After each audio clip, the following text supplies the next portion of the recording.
Salut à tous, donc vidéo de dimanche 30, ouais, 30 septembre, colis reçu vendredi, mais je filais dans le sud pour le week-end, donc il est resté fermé, il m'a attendu jusqu'ici, et moi aussi j'étais un garçon raisonnable, j'ai attendu pour l'ouvrir. Voilà, donc c'est en fait la LeBron 17 Future Air. On va avoir les détails juste après, qui est sorti donc en accès anticipé mardi ou mercredi, je crois que c'était mardi, et donc livré dans la foulée quasiment 2 jours après, extrêmement rapidement par ADPD, Chronopost. Allez, ouverture de la boîte.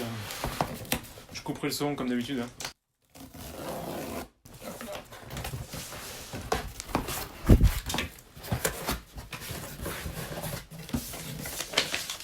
Truc habituel, facture et retour.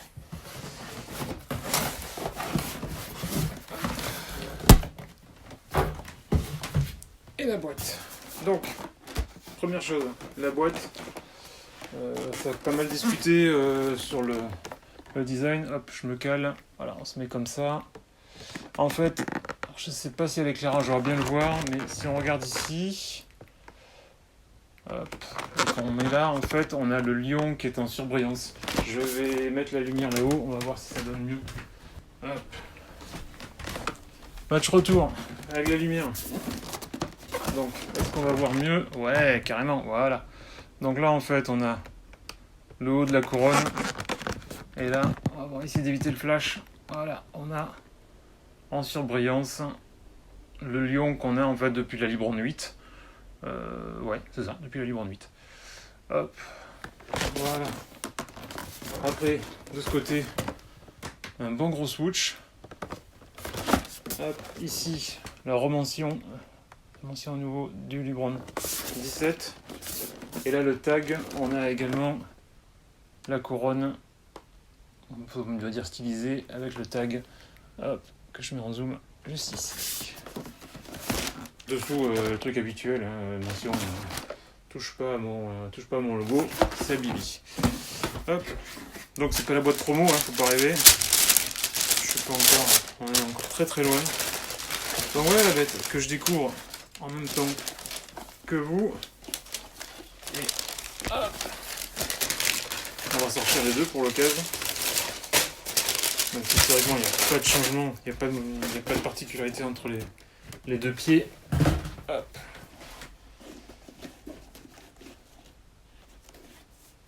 Alors, petit dock tag.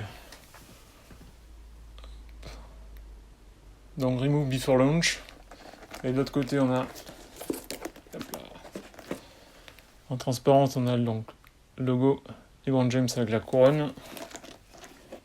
Cet énorme lion en 3D, 3D filaire, avec la languette irisée. Moi, je trouve ça super beau. Alors, par contre, c'est une surlanguette. Alors, au niveau lassage, apparemment, ça pose pas mal de soucis. On va voir l'utilisation, si ça se... Voilà, ça a tendance un petit peu à plier là. On va voir comment ça vit, ça. Parce que si ça prend des plis moches ou que ça se pète, enfin voilà. Parce que c'est quand même assez fin.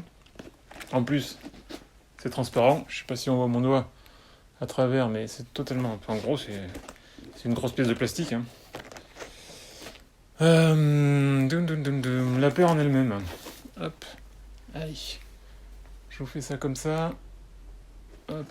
Dessous. Les fameux Expod à l'avant. Et le Air Max 270 à l'arrière. Qu'est-ce qui se passe? Non, c'est bon. Hop. Qui s'appelle la C-Unit, puisqu'en fait elle est en forme de C. Hop. Et donc là-dedans.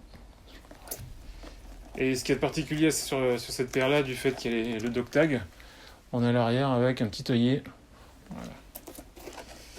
On va ouvrir ça, enlever. Et on va essayer d'aller voir à l'intérieur.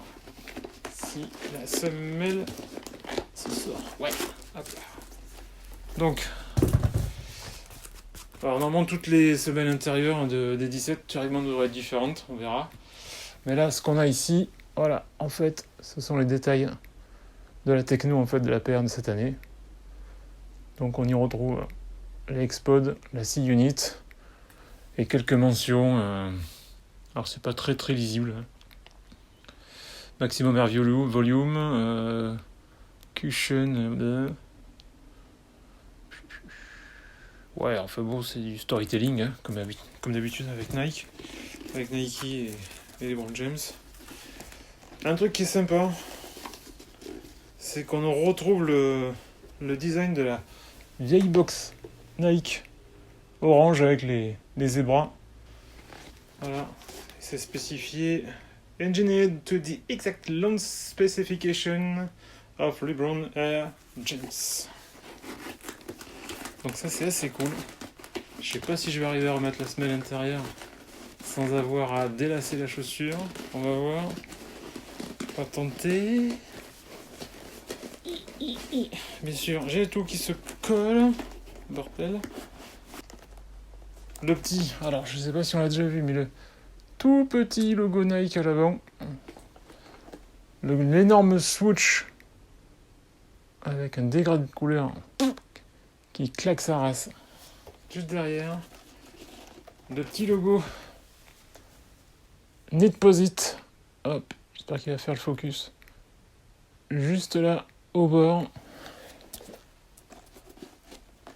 Alors, voilà. Bon, après, on va parler de l'arrière, qui est bizarre. Et du fameux terme posit.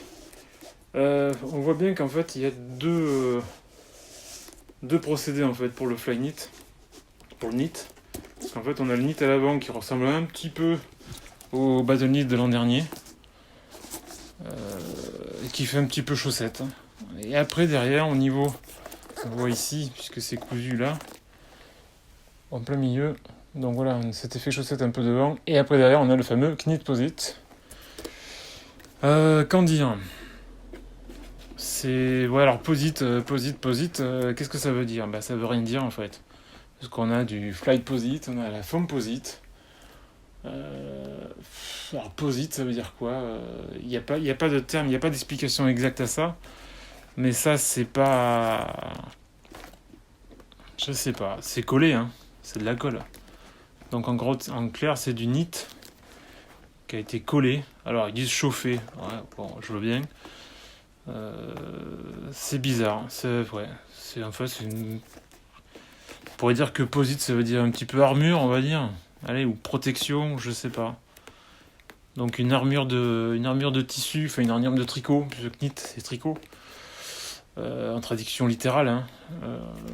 Ouais, une armure de tricot. Je sais pas, c'est bizarre. Par contre, c'est vrai que ça fait, c'est rigide et à la fois c'est souple. C'est très bizarre. Comment ça va vieillir, ça, je sais pas. J'ai peur que ça jaunisse. Vu le rendu, je sais pas trop. Ça me paraît très très très bizarre. Après, ça doit être super stable, hein, par contre, hein, au niveau, je passe du coq à l'âne au niveau de la bulle, mais on a les fameuses, ce qu'ils appellent les outriggers. En gros, les contreforts ici, et aussi au niveau du Zoomex comme sur la 16. Donc ça a l'air hyper stable. Forcément, comme une bulle de 270 classique, on a l'air en fait qui fait tout le tour. Et là, on n'a que de la mousse. Donc, est-ce qu'on va avoir un réel intérêt à avoir du 270 ? Oui, ça doit être super confort. Mais comme c'est quand même une paire typée perf, à mon avis, ils vont être un petit peu plus fermes que sur une 270 classique. Mais ouais, non, mais joli morceau. Je regarde vite fait l'autre, si éventuellement il y a des différences. Mais non, on retrouve exactement la même chose, que ce soit au niveau de la languette, au niveau des logos. Forcément, comme c'est une semelle transparente, bon, il n'y a pas de spécificité. Là, j'ai un petit bout de colle, c'est bon. Ah, si, petite chose au niveau du dog tag, là on a autre chose. Nike Air Max Technology. Ouais, 25 PSI. Knitposit Contentment. V1. Blablabla. Bon, ok. Ouais, des termes techniques, voilà. Enfin, franchement, super cool. Je crois que la semaine prochaine ou d'ici 15 jours, il y a la Lake Show. Je vous mets la photo juste là. Qui devrait pas tarder. Je crois que chez un revendeur strasbourgeois dont je tairai le nom, puisque pour l'instant, il n'y a rien de sûr, il n'y a rien de fait. Elle sort mardi, tout de suite, enfin quasiment, donc ouais, on a un petit peu anticipé. Je vous cache pas que je crois que je vais attendre un peu. Puis j'ai autre chose en vue, un petit truc un petit peu plus bizarre. Là j'ai la première, c'est celle, parce que celle-ci elle est sold out chez Nike. Je regarde ça tout à l'heure avant d'arriver. Elle est plus dispo. Voilà. Donc je sais pas s'il reste des tailles ailleurs, chez Kicks éventuellement, je sais pas s'ils l'ont fait. Ou chez le fameux revendeur strasbourgeois. À voir. En tout cas, voilà, c'est une jolie pièce. En plus, ouais, on voit pas grand chose de l'autre semelle. C'est pas très clair. Bon. Mais en tout cas, non, joli morceau. Ouais, jolie bête. À très vite pour ou une nouvelle paire ou un nouveau déballage ou autre. Ciao ciao.